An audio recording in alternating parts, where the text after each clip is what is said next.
Yo les prometí a los que vinieron el martes, que entre paréntesis tuvimos un culto muy hermoso el martes. La presencia de Dios era tan linda que no nos queríamos ir de acá. Hablando del amor que tenía Pablo por los discípulos. ¿Se acuerdan los que estuvieron? ¿Algunos se acuerdan? ¿Cómo, cómo hablaba de los discípulos y cómo pedía que los atendieran, que los cuidaran, que los recibieran como hijos de Dios, aunque en algún tiempo hubieran sido tremendos, pero ahora están cambiados. Yo creo que todos antes de conocer al Señor hemos tenido nuestras locuras, ¿no? Mónica, ¿hay cuidado niños hoy? Ahí ya se fueron todos. Bueno, gracias. Entonces, hoy voy a hablar de algo. A ver, tenemos que hablar de algo que conocemos y entendemos para aplicarlo a lo espiritual. Porque la Biblia dice que todo lo que se ve fue hecho de lo que no se veía por un Dios maravilloso que lo único que usó fue su palabra. Él dijo y fue hecho. Y hay una canción de Adrián Junior que dice, hay un mundo espiritual que no se ve. Siempre me gusta pedirle al hermano que lo cante. Hay un mundo mucho más grande, espiritual, que no se ve. Ese mundo espiritual es el original, es el verdadero, en el que estamos viviendo nosotros, es una réplica. Ustedes saben que cuando los científicos descubrieron el átomo, se dieron cuenta que si, por ejemplo, cayera una bomba atómica acá, no queda nada. Y ellos dicen lo único que queda es una masa de energía. Eso quiere decir que Dios hizo todo de la nada. Y esas personas que dicen yo si no veo y no toco, no creo, esto que parece tan sólido, está formado por átomos. Y si los átomos se separan, como lo descubrió la ciencia, no queda nada. Aún nuestros cuerpos. Es decir, que la vida real, la vida espiritual es la verdadera. Nos cuesta entender esto a los creyentes. Imagínese al incrédulo. Como dice la Biblia, si algunos creyentes se salvan como por fuego, ¿qué serán los inconversos? ¿Dónde quedarán, no? Hoy vamos a ver, con la ayuda del Señor, que la iglesia tiene el ADN de Dios. Esto fue lo que les dije el martes. El ADN de Dios en Jesús, por supuesto, y es la semilla más importante que existe en el universo, la palabra de Dios. Dios la llamó semilla. ¿Cuántos se acuerdan en la parábola del sembrador? ¿Se acuerdan? ¿Algunos se acuerdan? Bueno, en la parábola del sembrador, el Señor le da el nombre a la palabra. Dice, la palabra de Dios es la semilla del sembrador, porque estaba dando un ejemplo. Entonces, vamos a ver un poquito con la ayuda del Espíritu Santo, que es lástima que muchos se quedaron, porque acá en la capital, en la provincia no es tanto, pero en la capital hace frío y se quedan. La gente no se congrega. Llueve, no se congrega. Hace mucho calor, no se congrega. Y hay un grupo que viene siempre. Y los otros vienen colgados. Ellos deben estar pensando que si viene el Señor esta noche se van a agarrar de sus pantalones y de su pollera. Pero bueno, dice la Biblia que tenemos que tener amor y paciencia. Cuando uno trabaja para el Señor, sabe cómo viene a la iglesia, porque en la iglesia aprendemos, nos preparamos y podemos servir mejor, podemos vivir mejor. Quisiera entonces ver un poquito la importancia de la célula en la iglesia. Y si usted se acuerda bien, las células comienzan con 2 o 3. ¿Amén? Y el Señor dijo, donde hay 2 o 3. Así que donde hay 2 o 3, está la iglesia. La iglesia no es numéricamente lo que forma la iglesia en cantidades. Pero la iglesia de fulano de como 5.000. Si usted tiene una célula donde hay 2 o 3, Dios está con usted como el... Y habría que ver si está con los 5.000. Depende de todo, de cómo está su vida espiritual. Porque dice, donde hay 2 o 3 que están reunidos en mi nombre, por mi causa se reúnen, no porque algunos van a la iglesia porque están enamorados y va porque viene la novia. El otro dice, me trajiste acá para escuchar al negro este. Algunos vienen a los empujones, pero los que vienen porque tienen hambre y sed de Dios, esta es la diferencia. Cuando vemos en el libro de los Hechos, uno va al libro de los Hechos y se da cuenta que el sistema que tenemos hoy en las iglesias, hermanos, esto se lo estoy predicando a los pastores. Y luego que termino la predicación a los pastores me agradece porque dicen, ¿qué estuvimos haciendo? Alguien nos cambió en el tiempo, porque el sistema de la iglesia primitiva no es lo que nosotros vemos hoy. No es. Hoy estamos muy enfocados en un edificio. Imagínense, el lunes yo tengo una reunión con los ancianos y le tengo que presentar los gastos. Siempre en algún momento del tema presento los gastos que tenemos con el edificio. Si no tuviéramos edificio, ¿cómo podríamos avanzar en el Evangelio? Porque el edificio nos lleva mucho costo, mucho gasto. Pero bueno, el edificio nos ayuda a congregarnos. Pero el congregarse en la iglesia primitiva, se reunían para fortalecerse, estudiar la palabra, para orar y salir a predicar, porque esa era la motivación. Ahora, nuestras iglesias se reducen a un auditorio. Piénselo lo que estoy diciendo. ¿Qué forma, vamos a decir, creyentes y gente que religiosamente concurre a oír? Si con la misma, con el mismo esfuerzo y la misma puntualidad de juntarnos a oír, podríamos hacer lo mismo para predicar, y bueno, acá tendríamos que tener permanentemente las puertas abiertas, porque la gente querría venir a oír cómo vivir con Cristo, cómo predicar, porque acá esto es como la escuela. Nos juntamos para aprender, pero nuestras iglesias se reducen a un auditorio de gente que concurre, se bautiza, pagan diezmos, ofrendas, hacen reuniones, disfrutan de lo que la iglesia... Y está bien, pero esto también lo hace un club. Por ejemplo, vio que nosotros estamos tratando ahora de hacer todas las fichas nuevas para tener un control de los hermanos, porque a veces los hermanos están enfermos, no sabemos qué les pasó, para saber dónde viven, quiénes son. Entonces estamos poniendo en ficha a cada uno de los hermanos. Es un trabajo. ¿Cuántos saben esto? Bueno, para entrar en un club, a usted le hacen llenar una ficha. Y para entrar en el club, usted tiene que pagar una cuota. Si no, lo sacan del club.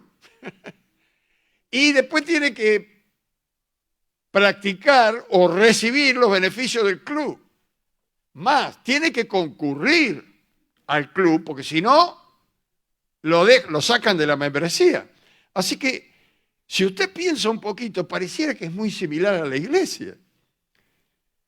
Yo un día hablaba con esto con el superintendente de la Unión de las Asambleas de Dios, y le decía, pastor, pero pareciera un club esto, a mí me suena mal, porque ¿Ustedes consideran miembro a una persona que está bautizada, que concurre a la iglesia, que diezma? Sí, sí, lo tenemos en el manual bíblico. ¿Pero miembro de qué? Esto es miembro de un grupo. La iglesia no es miembro de un sistema, es miembro del cuerpo de Cristo. A mí Dios me salvó para Él. A usted lo salvó el Señor para Él. Entonces, no estoy diciendo que está mal que nos reunamos y que demos diezmos. No, no, es que esto lo hacemos por un servicio a la obra de Dios. Pero no somos miembros de un sistema religioso y denominacional. Si apareciera Pablo, ay, Dios mío, mejor que no resucite el pobre Pablo, porque se espantaría de ver tantas denominaciones. Los pentecostales, y ni se le ocurre irse a juntar con un católico, que son todos idólatras, y el que no es pentecostal dice, no, los pentecostales están todos locos, hablan en lengua, están pasados de vuelta. Y todos dicen que aman a Dios, todos dicen que aman a Jesús.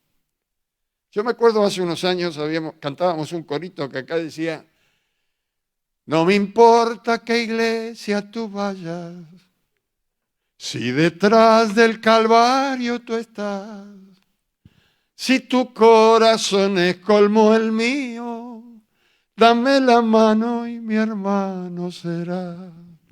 Dame la mano, querido hermano, dame la mano y mi hermano serás. Son mi hermano si tenés a Cristo, porque Cristo nos hace nuevas personas. Hay tanta gente que está en las iglesias que se va a ir al infierno, hermano, porque nunca recibió a Cristo. Vienen a la iglesia para recibir porque le duele la muela, le duele el callo, pero no porque encontraron a Cristo y están enamorados de Cristo y quieren vivir para Cristo. Entonces acá no sé en qué momento, yo calculo que hace muchísimos años, que se transgiversó esto. Porque cuando uno lee la Biblia, después que el Señor Jesucristo se fue, habla de discípulos, de gente que entraba al cuerpo de Cristo y que se añadía a la iglesia con el significado de lo que es iglesia. El significado de la iglesia es congregación, que Dios ha levantado, ha llamado para enviarlos a predicar. En el libro de los Hechos, la iglesia predicaba en las plazas, en los atrios de los templos, en las calles, donde se le cuadraba, no lo podían parar. Y yo me acuerdo, cuando yo recién vine de pastor acá, esto lo hacíamos todos los fines de semana. Yo predicaba en el Parque Lezama, con la iglesia, íbamos temprano, decía, hermano, mañana sábado temprano venimos acá, íbamos todo al Parque Lezama, y yo predicaba, era en campaña, después nos íbamos por acá, por las esquinas, por la plaza, acá a la vuelta. Eso se dejó de hacer. Bueno, yo ya estoy más, vamos a decir más grande para no decir más viejo, pero esa era la función, la vida de la iglesia es ministrar, predicar, que otros conozcan a Cristo, ¿no? Ahora, la iglesia dice que crecía y se multiplicaba, pero se crecía por las casas. ¿Cuántos lo han leído? Nosotros le llamamos células, pero las reuniones por las casas, porque en una reunión de la casa hay transmisión de vida. Mire, yo le digo a los discípulos ahora que están conmigo, a los chicos, del momento que ustedes están conmigo, ustedes van a estar recibiendo. No porque yo sea, no. Es que nos transmitimos vida. Y esa vida tiene que ir más allá de nosotros, porque es la vida de Dios. Jesús escogió a 12 para que estuvieran con Él, algo les iba a transmitir, y después para enviarlos a predicar. Así dice la Biblia. Ahora, crecía, se multiplicaba por las casas porque era transmisión de vida y era un crecimiento en amor. Yo le estoy hablando con amor. porque no soy el patrón de ustedes, ni tampoco soy quien para decirles lo que tienen que hacer. Les estoy diciendo lo que Dios nos mandó a hacer, ¿cierto? Que ustedes no se sientan, este pastor.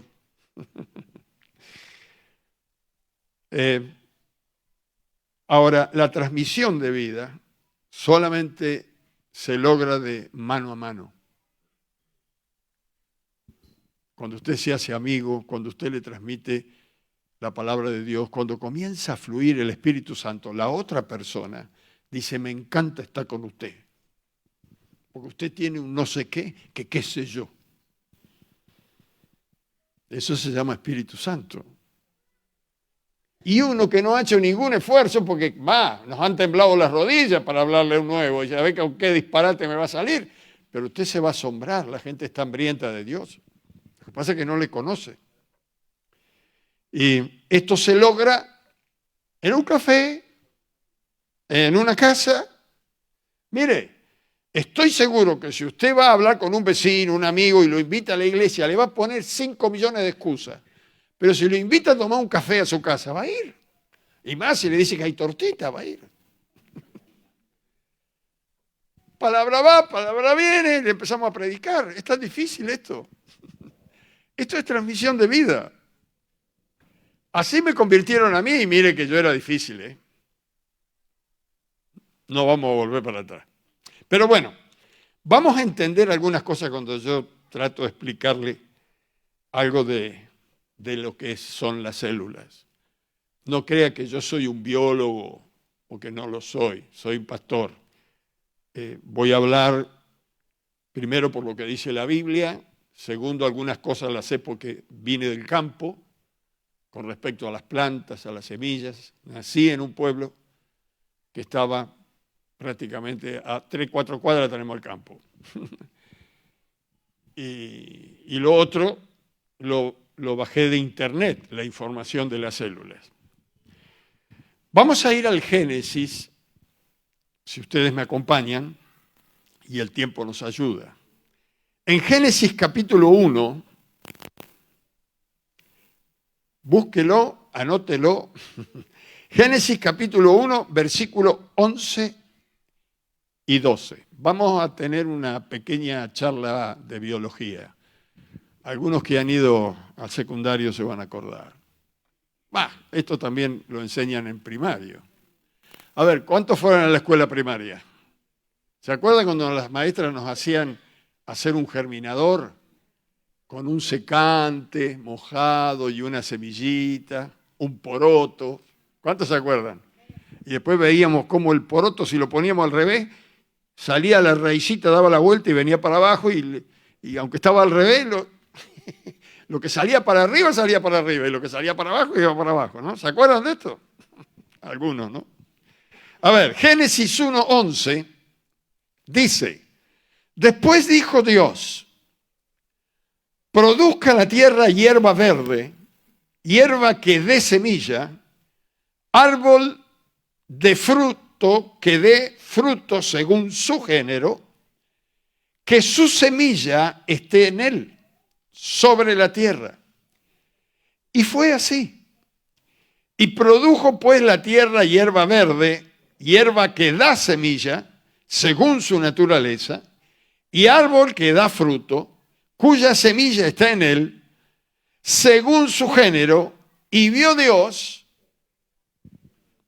que era bueno. En 2 versículos, mire, usted lo puede contar, yo lo tengo subrayado, no en el iPad porque no puedo subrayar, pero sí en mis notas. En estos 2 versículos, Dios repite 4 veces la palabra semilla. Hay que mirar la Biblia y estudiarla, porque las palabras tienen un peso, por algo las dijo el Señor. En 2 versículos, 4 veces la palabra semilla. ¿Por qué? Porque en la semilla se encuentra la información de la planta o del árbol que van a hacer. Es increíble. El campesino compra la semilla para sembrar, a veces compra miles porque están dentro de una bolsa otras veces va a sembrar menos. Y sabe cuál semilla va a sembrar por la planta que quiere que nazca, ¿verdad? Si va a sembrar girasol, tiene que comprar semilla de girasol. Si va a sembrar trigo, tiene que comprar semilla de trigo, no va a comprar... Sabe muy bien, pero lo que no sabe el campesino, ¿cómo funciona esto? Es misterioso y lo vamos a leer dentro de un ratito en la Biblia. Para el hombre es un misterio. En una semilla se encuentra toda la información, por ejemplo, de un árbol. ¿Cómo puede ser? En una diminuta semilla. En un árbol frutal, la semilla que contiene toda la información de ese árbol va a determinar el tiempo que va a tardar en salir el árbol. Es la semilla la que determina. Determina qué profundidad irá la raíz y cuándo saldrá el tallo. En esa semilla está la información de cómo será el árbol. En la escuela algo nos dijeron, pero no nos profundizaron tanto. En la semilla está el tamaño del árbol. Es increíble. Algo tan diminuto que tenga semejante información. La cantidad de ramas que va a tener está en la semilla. ¿En qué forma se va a desarrollar? Si va a ser horizontal, si va a ser para arriba, si va a ser vertical. Está toda la información en la semillita. La cantidad de hojas, hermanos, está determinada. La cantidad de hojas que va a tener esa planta está en la semilla. No es que va a tener más hojas si usted la riega o le pone fertilizante. Ya está en la semilla. Si no, entre en internet y se lo va a explicar. ¿En qué tiempo aparecerán las flores? Si es frutal, va a tener flores primero. Yo me acuerdo, en casa teníamos durazneros, de ciruelos también, ciruelas, y primero se llenaban de flores. Era hermoso, después salía el fruto. Bueno, en la semilla está la cantidad de flores que va a tener ese árbol. El color. Por ejemplo, teníamos las ciruelas que eran coloradas y las flores eran rosas. Y las ciruelas que eran blancas, las florcitas eran blancas. Y se embellecía la quinta de mi papá cuando empezaba la primavera. El color del tronco, si va a ser más amarronado, más verde, las ramas, las hojas, las flores, el color del fruto, si va a ser, supóngase, colorado, verde, está determinado dentro de la semillita. Determina si va a ser manzana, si va a ser, qué sé yo, durazno, ciruela. Está en la semilla, porque Dios lo hizo así. Toda esta información está en una diminuta semilla. Todavía no ha habido un científico que se le prenda la lamparita de decir, qué tremendo, ¿cómo puede ser que en esta cosa tan diminuta nadie ha podido descubrir de dónde salió? Porque no ha leído la Biblia, por supuesto. Van a empezar a decir, lo que es la naturaleza, bueno, vino el viento, no sé. Mire, en San Marcos, en el Evangelio de San Marcos, vamos a ir al Nuevo Testamento. En San Marcos va a hablar del campesino. Capítulo 4, versículo 26. San Marcos, capítulo 4, versículo 26. Dice acá el Señor, ¿lo encontró?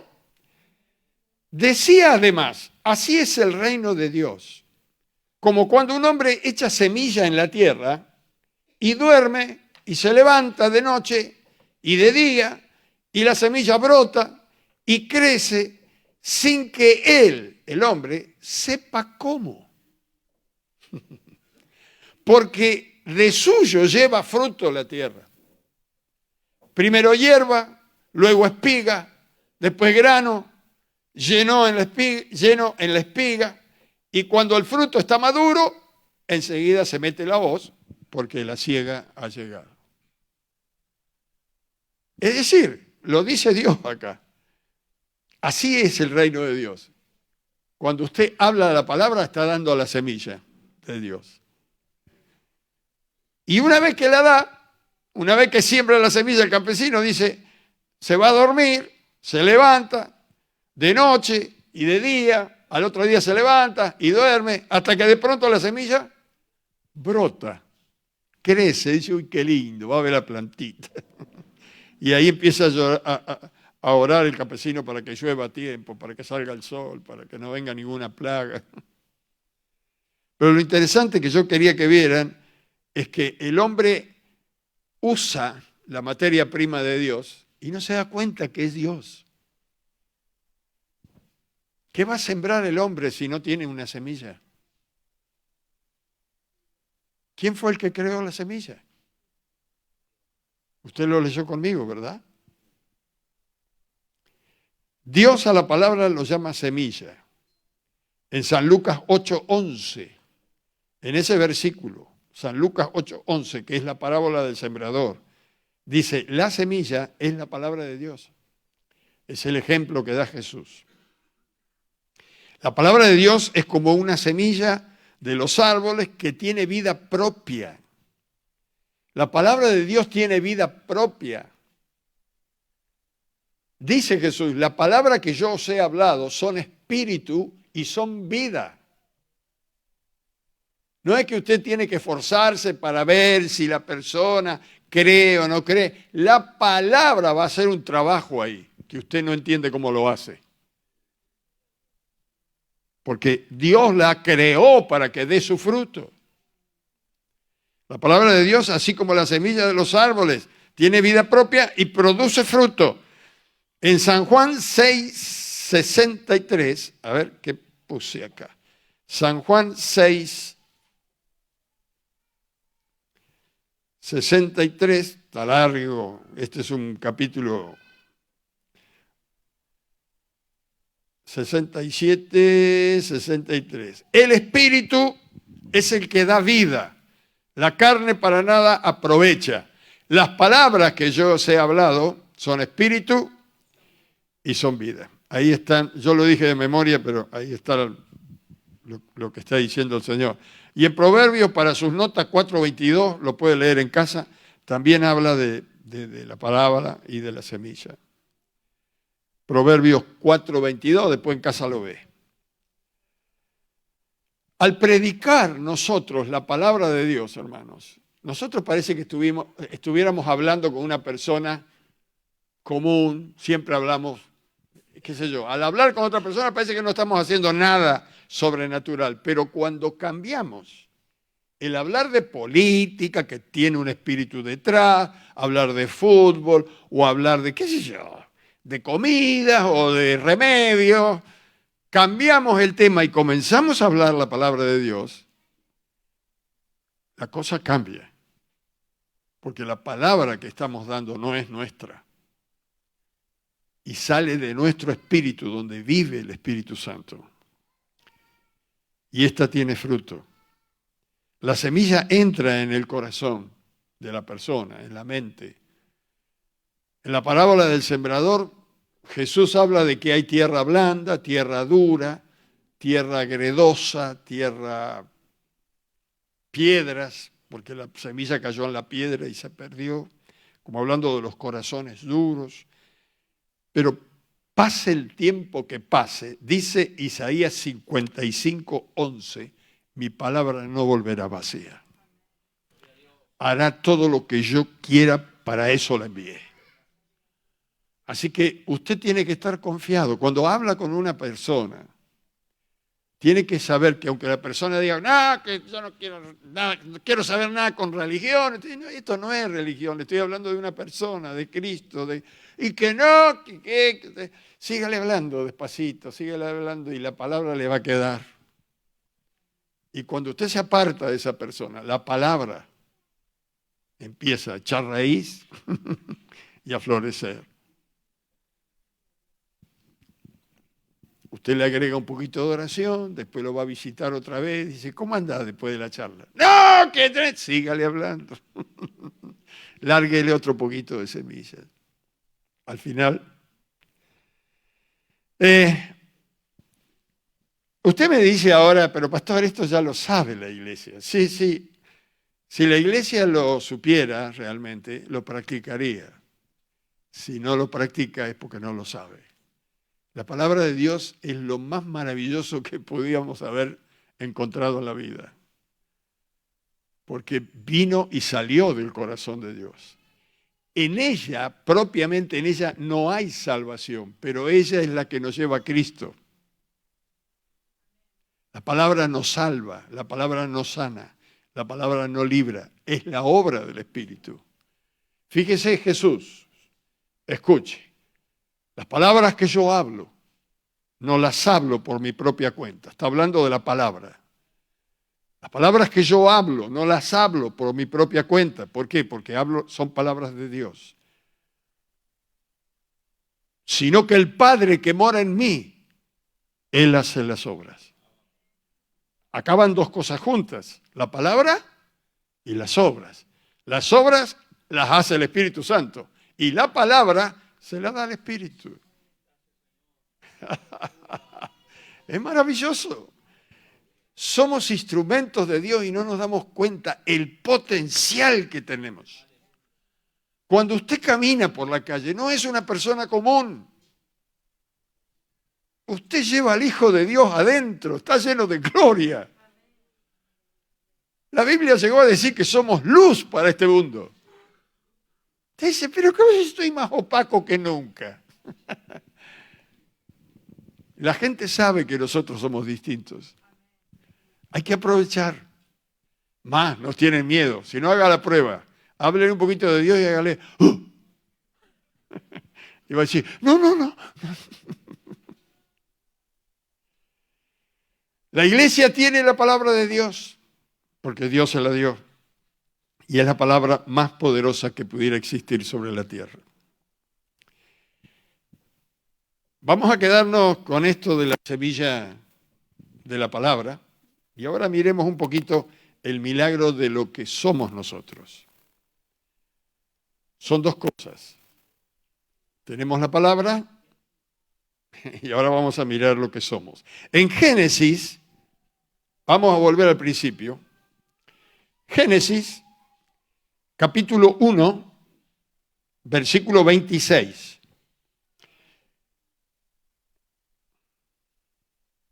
¿Lo encontró? ¿Cuántas veces hemos leído esto? Mire, entonces dijo Dios, hagamos, ¿cómo lo habla? ¿En plural o en singular?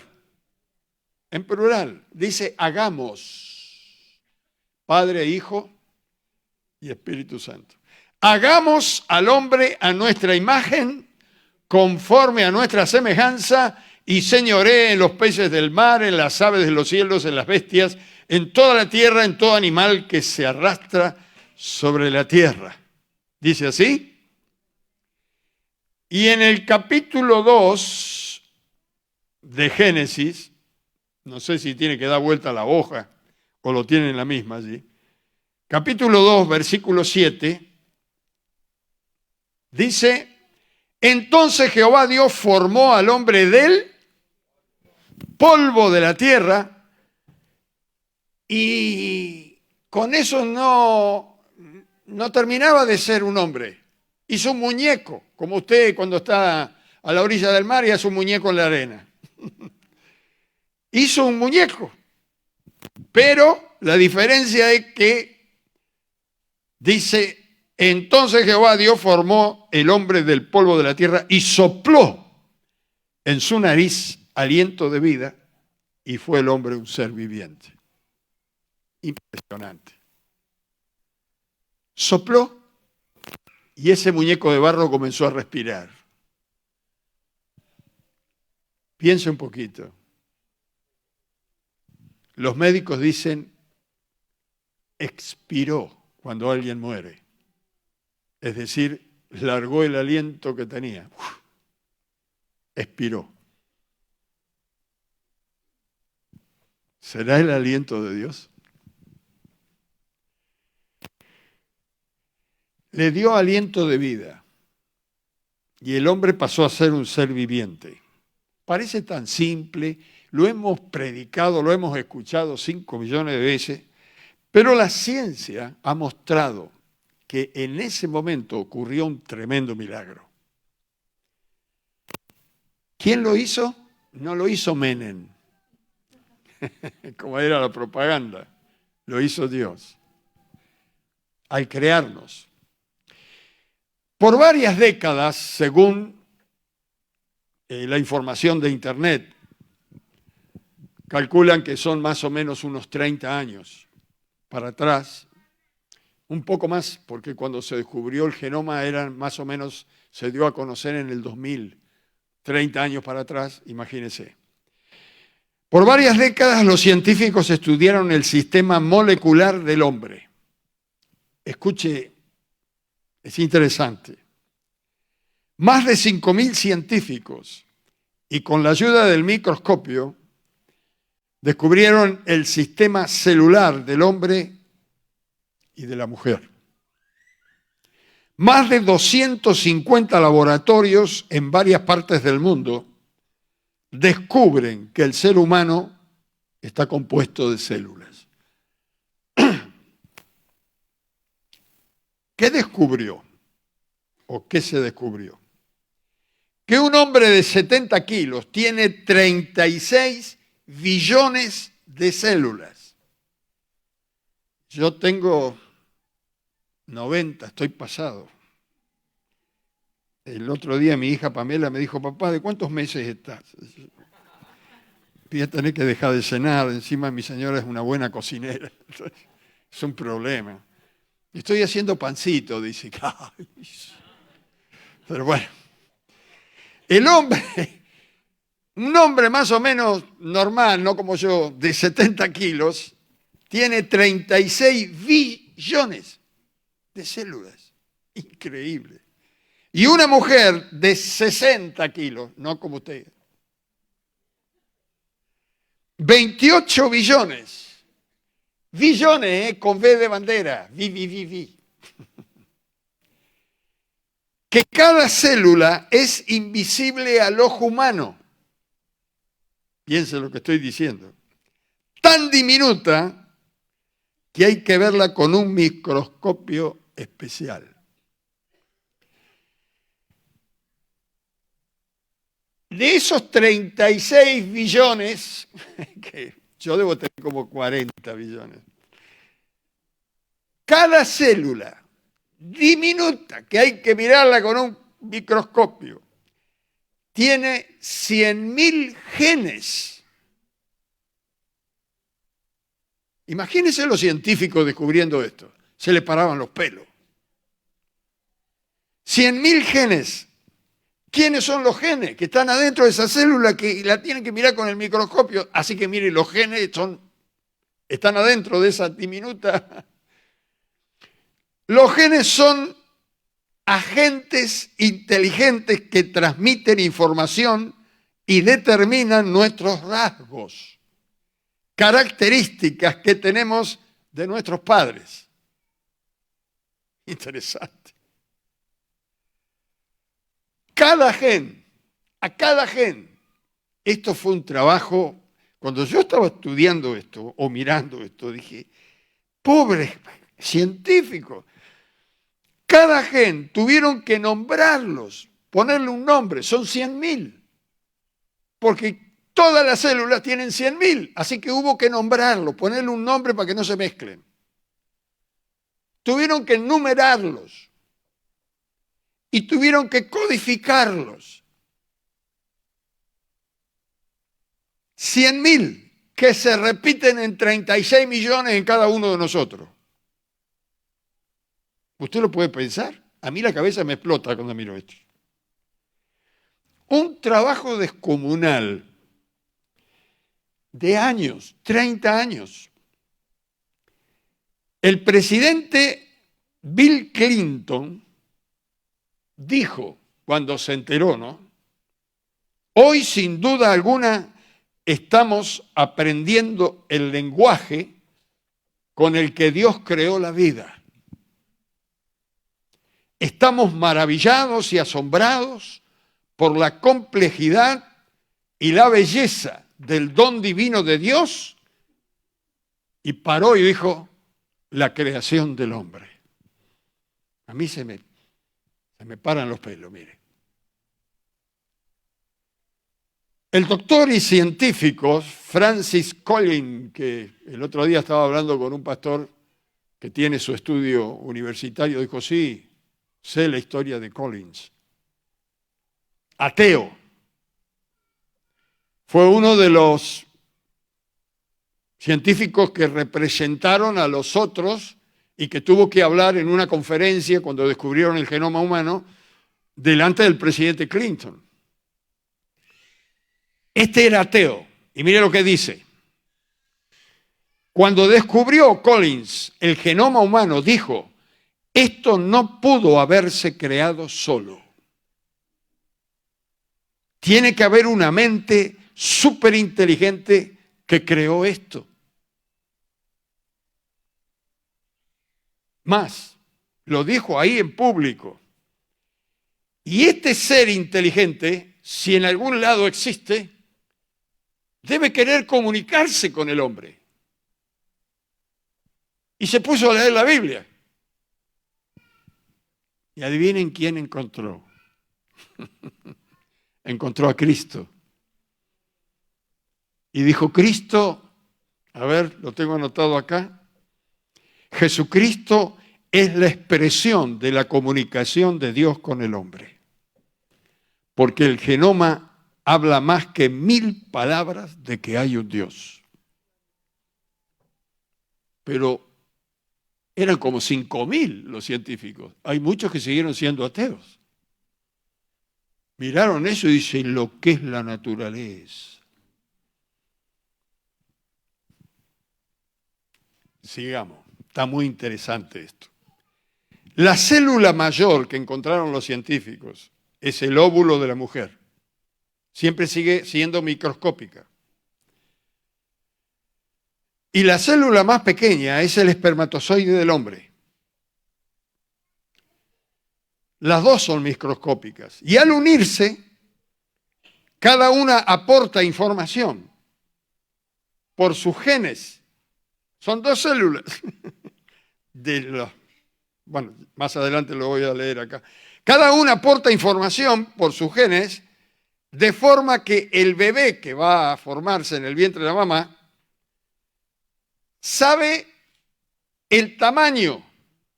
Esos genes ya llevan la información del tamaño del bebé, el sexo del bebé, que algunos andan con esta dificultad hoy en día. Ay, no sé qué sexo soy. Ay, no me quiero meter en esto. El tamaño del bebé, dónde van los brazos, dónde van las manos, los dedos, las piernas, los ojos, el color de los ojos, la piel, el color de la piel, es un milagro, hermanos. Dice Collins, ahora me doy cuenta por qué no tenemos un brazo en la espalda o una mano en la cabeza. Porque la información está en la célula. En el esperma y el óvulo de la mamá, cuando se juntan, ahí está toda la información, a dónde va el brazo, a dónde va la pierna. Y mire, las mamás cuando nacen los bebés, lo primero que hacen le cuentan los deditos. ¿Tiene 5? Ya lo decidió. Cuando era un micro, no sé, imposible de ver, ya había una vida.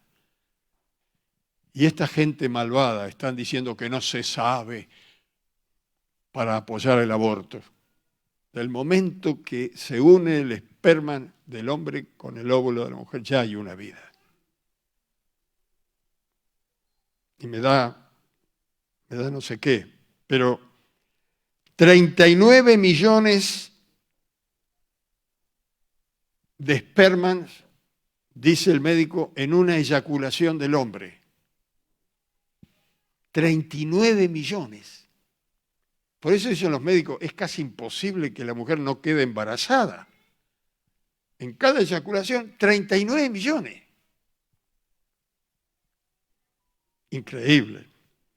Pero también han descubierto que algunas informaciones, eso lo ha determinado Dios, porque algunos no pueden tener bebé. Ya trae la información. No va a ser posible.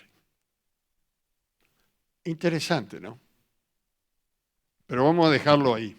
Vamos a leer lo que ya decía el salmista sobre esto. En el libro de los Salmos, busque el libro de los Salmos. Tal vez usted lo ha leído y quedó un poco tocado por lo que decía, pero ahora lo va a disfrutar un poco más. El Salmo 139, Salmo 139, versículo 13. Y vamos al 17.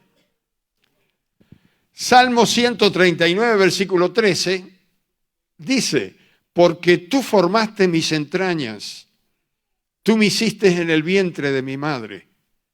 Te alabaré porque formidables, maravillosas son tus obras. Estoy maravillado. Y mi alma lo sabe muy bien. No fue encubierto de ti mi cuerpo. Bien que en lo oculto fui formado, porque es microscópico esto.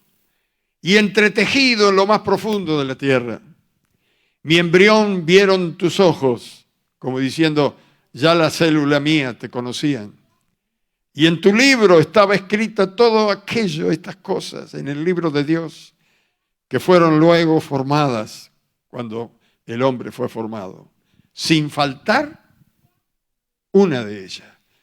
Cuán preciosos me son, oh Dios, tus pensamientos, cuán grande es la suma de ellos. Si los científicos conocieran y entendieran lo maravilloso que es Dios. Pero esto es una revelación. Usted puede creer porque Dios se reveló. Ahora, escuche estos detalles. Antes, cuando había un ladrón, buscaban a ver si habían quedado impresiones digitales.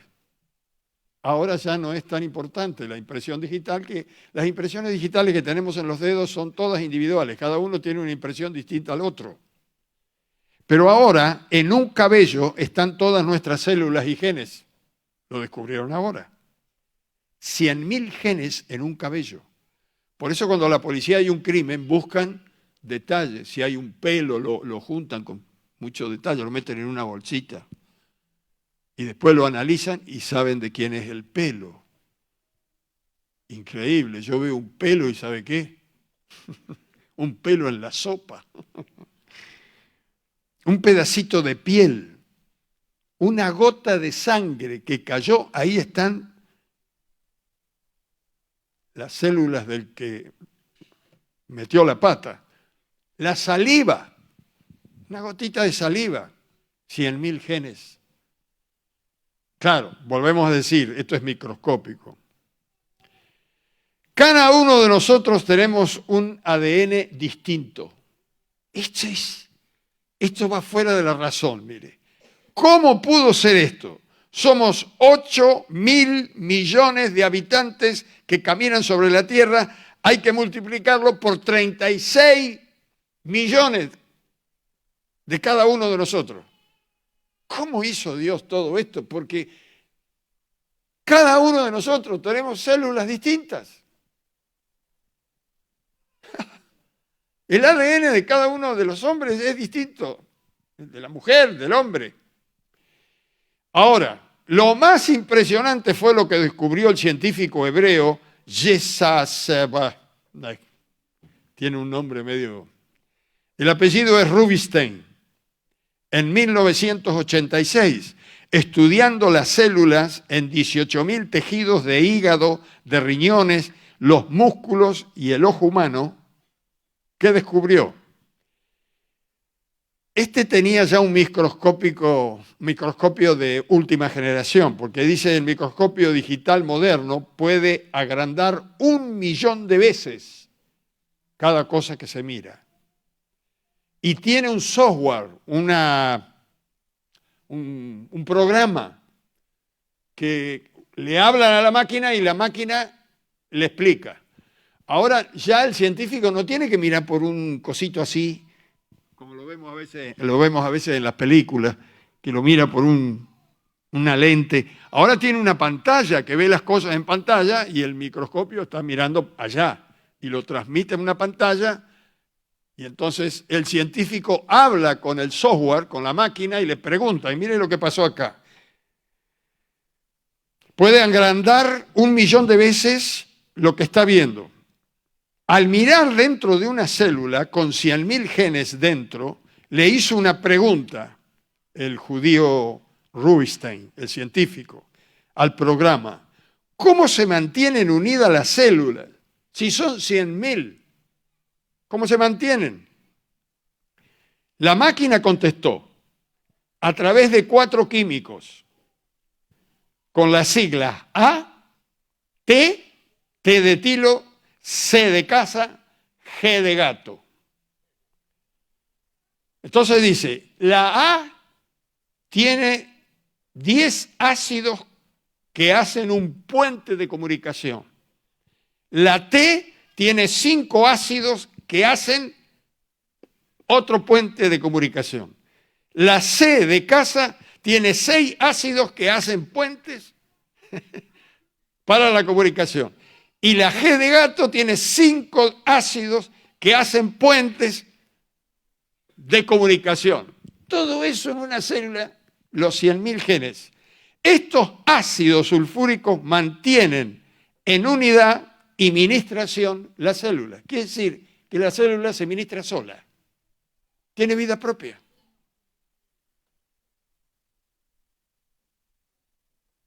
Vamos a ir pensando que nosotros también tenemos células en la iglesia. Ahora, no quedó ahí. Rubinstein, al conocer el hebreo, y que en el hebreo, vio cuando la Biblia dice, soy el alfa, el omega, es el sistema alfabético hebreo. Conociendo el hebreo, porque es judío, conocía la Biblia, y que el hebreo también se lee numéricamente, cada letra tiene un número. Dice, Rubinstein se quebró al ver esto, porque en el sistema de numeración alfabético hebreo, el 10 es una I, el 5 es una H, el 6 es una W y el 5, bueno, es una H. ¿Qué quieren decir estas 4 letras? Yahweh, que quiere decir Dios. Me agarra frío, porque dijo el científico, cada célula nuestra lleva el nombre de Dios. Como alguien que crea algo y lo firma.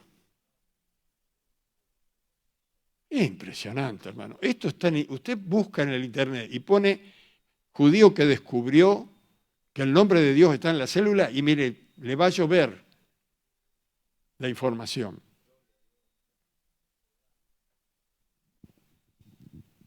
Esto es lo que somos y vaya a saber lo que van a descubrir. Cuando descubren el genoma, ahora tuvieron que hacer una ley, porque si los científicos pueden cambiar el gen de una persona y si dejamos que los científicos hagan esto, van a crear monstruos. Entonces hay una ley que no lo pueden hacer. Vaya a saber si la están cumpliendo, esperemos que no, que la estén cumpliendo, ¿no? Vamos a dejar, esto es lo que nosotros vemos. Volvemos a la Biblia dice que todo lo que se ve fue hecho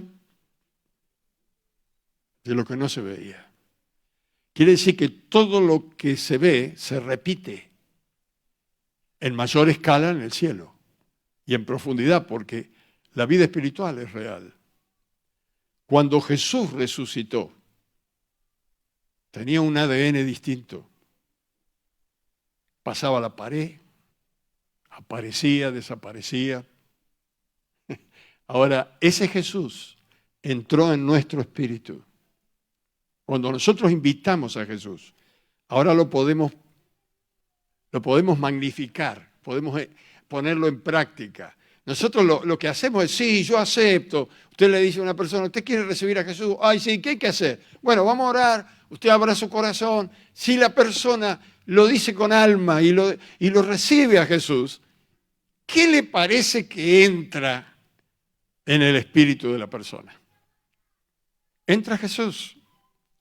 El Espíritu Santo que estaba en Jesús, ahora entra dentro de usted y su ADN espiritual cambia. Usted pasa a tener el ADN de Cristo.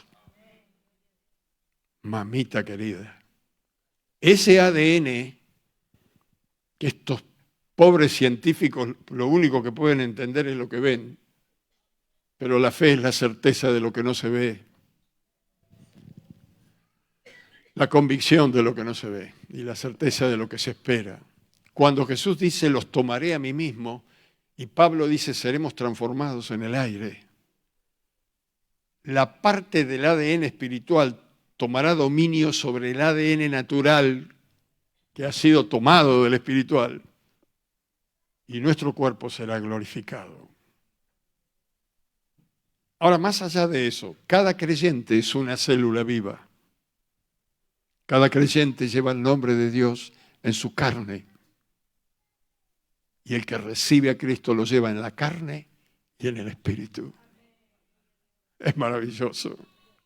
Un creyente tiene su espíritu, en su espíritu, toda la información de Dios. Que a mí me da ganas de llorar esto, hermanos. A veces hemos desconfiado del Espíritu Santo. ¿Lo hará? ¿No lo hará? ¿Me escuchará? Él está dentro. Si hay alguien que nos escucha, se llama Espíritu de Dios. Por eso Jesús dijo, yo sé que siempre me oyes. Y a mí me gusta repetirlo, porque me hace bien a mí. Un creyente tiene el Espíritu de Dios, el ADN de Jesucristo. Se me nubla la vista, no puedo leer. Toda esa información que está en el espíritu nuestro es para salvar las almas. Porque cuando hablamos, transmitimos la vida de Dios. Cada creyente puede salvar las almas. Cada creyente puede abrir células. Cada creyente puede levantar una iglesia. No es como el sistema que nos formaron. Tenemos un potencial, hermanos. Cuando yo leí esto, dije, Señor, ¿cómo me voy a parar delante de tu pueblo si en cada asiento está sentado Jesús?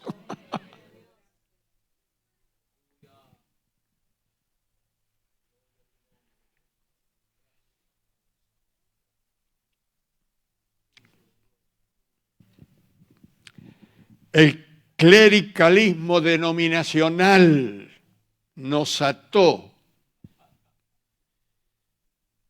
Los clérigos acá, los pastores son los que mandan, los pastores. Y los hermanos son laicos. Laicos son los del mundo, que no tienen a Jesús. Usted tiene todo el potencial de Dios adentro. ¿O no hemos leído que la Biblia dice, el que está en Cristo está completo en Él, no le falta nada? No hay lugar para más, Él lo llenó todo con su presencia. El legalismo religioso ata a los creyentes, que el pelo largo, que el pelo corto, pero por favor, pareciera que los calvos no se pueden salvar, o que los peludos tampoco. La cosa va por dentro, como dijo algo. No es por fuera, va por dentro. Tenemos un potencial increíble, hermanos. Y tenemos que usarlo, tenemos que llevar a Jesús. Tenemos que amar al vecino. El otro día Débora me dijo, Papá no sabe cómo se está reproduciendo, los jóvenes estamos hablando y la gente se convierte. Bueno, no lo descubrí yo. Es el sistema de Dios. Tenemos un potencial increíble. Te van a llamar loco o loca, pero va a haber gente que va a venir a ti. Te va a escuchar, te va a seguir. Pero no es para que nos sigan a nosotros, porque nosotros pasamos, estamos de paso. Es para que lo sigan a Él. ¿Cuántos han leído que fuimos hechos por Dios? Para Dios y en Dios. Yo cambié algunas frases. Fuimos hechos por Dios, en Cristo y para ser usados por el Espíritu Santo. Para la gloria de Dios. Cuando a usted le llega esta información, ¿qué siente? ¿No le da ganas de salir volando? Un fuego acá adentro, dice, pero bueno, es lo que dice Isaías, levántate, iglesia, porque ha llegado tu luz. Cuando llega la información y se te aclaran los pensamientos, no te puedes quedar quieto. Usted es una potencia de Dios. Y si te han dicho que eres un pobre tipo, una pobre mujer, o si eres humilde y a lo mejor casi ni casa tenés, ni comes todos los días, que tengas en cuenta que adentro tuyo está el Rey de Reyes, el Señor de señores, el León de la tribu de Judá, el Príncipe de Israel, el Creador del universo. ¡Aleluya! Bendito sea Dios. Tengo que terminar, pero si usted viene mañana a la mañana la seguimos, porque son las 10. Póngase de pie.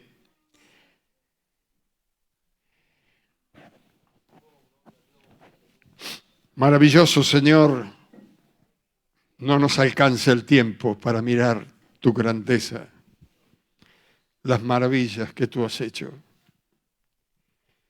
Gracias por los científicos que tú has levantado para poder descubrir las cosas que normalmente no podríamos descubrir. Pero gracias, Señor, porque sin haber sabido todo lo que sabemos hoy, creíamos en ti igual. Pero ahora nuestra fe crece, porque nos damos cuenta que nosotros mismos somos un milagro. Camina un milagro por este mundo y esa es mi vida. Caminar por este mundo, movernos, un poco de barro que tiene el aliento de Dios, camina sobre la tierra. Padre, usa nuestras vidas. Al salir de acá, síguenos hablando.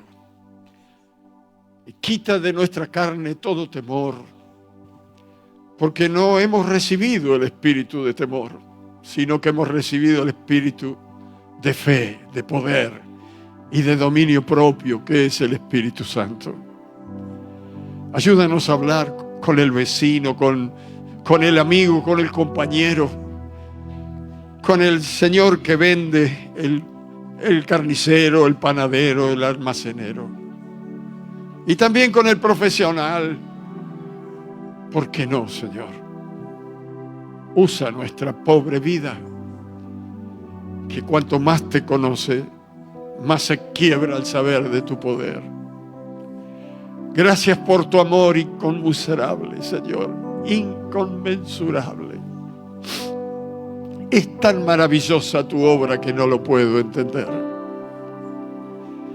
Gracias por cada hermano, cada hermana que lleva el sello tuyo en sus células, como que tú eres su creador.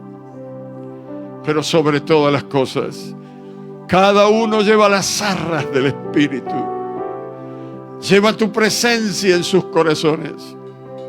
Y esto hace que en el Espíritu hoy tengamos el ADN de Cristo. Ayúdanos a disfrutar y a usar este poder, que el mundo no lo tiene. Te lo pedimos en el nombre glorioso de Jesús.